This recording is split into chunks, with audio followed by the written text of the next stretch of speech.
Year's Day bowl games and New Year's resolutions go hand in hand, but how do you keep those resolutions? Joining us now for more on the science behind succeeding at that goals is clinical psychologist Dr. Lisa Strohman. Happy New Year, doctor. Thanks for being here.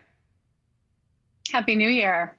So we all make these resolutions every New Year, but the trick, right, is keeping them. So what are your recommendations for A, making realistic resolutions that you can keep, and B, how to keep them?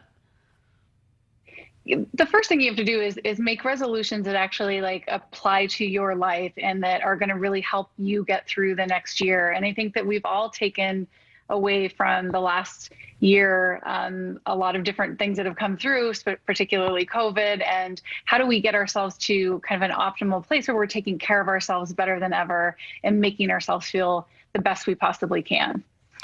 So exercise, diet, sleep, I know are big ones that you flagged. What is your advice for all of those goals? Because those are pretty common ones. Yeah, so I would say that one of my big issues that I talk about a lot of times, obviously with the tech focus that I do, is this digital detox. I think it's really great for people to just take a look at how much technology we're bringing in our life. It definitely impacts us.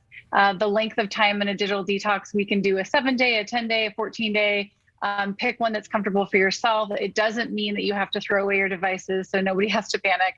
But track your use. Pay attention to how much you're using it, either by the screen time, or you can download an app that can track it for you.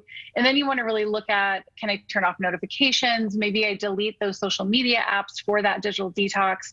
They're not going to go anywhere. You just won't see the icon on your screen. And then at the end of that detox, then look back and reflect and say, all right, in that, how much did my mood improve? How much extra time did I have? What was my productivity? So that's one of the biggest ones that I really look at, in addition to the other ones. Another one I would say is really important is always exercise. I mean, people talk about it. It can be trite.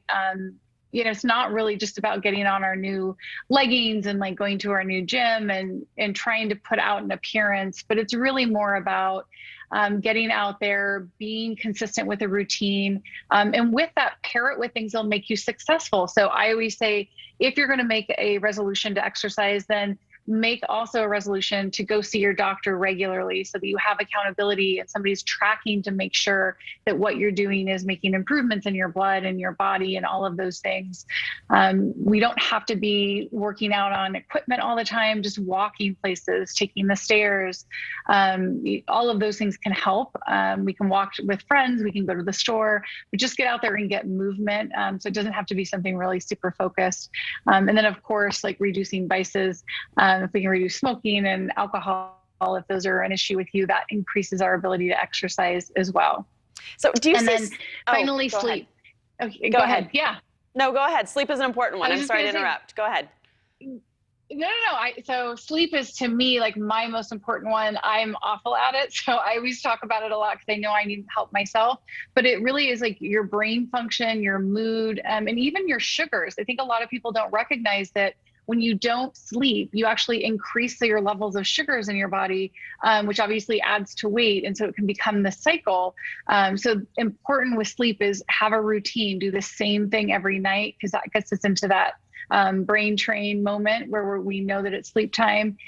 Heat yourself up at night if you possibly can with a hot shower. I tend to sit on a heating pad at night. And then when you go into bed and you're cooling down, there's internal triggers in your brain that actually help you sleep after that.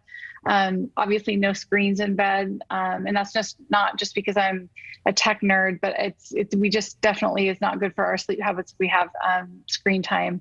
And then probably most important, I think that people don't think about is our wake time.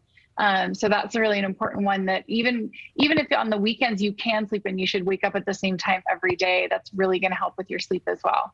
All right, Dr. Lisa Strohman, thank you. Useful advice going into 2022. Yes, Happy New Year to everyone. Happy New Year. Thanks for watching. Click the red subscribe button below so you can get more of NewsNation's fact-driven, unbiased coverage.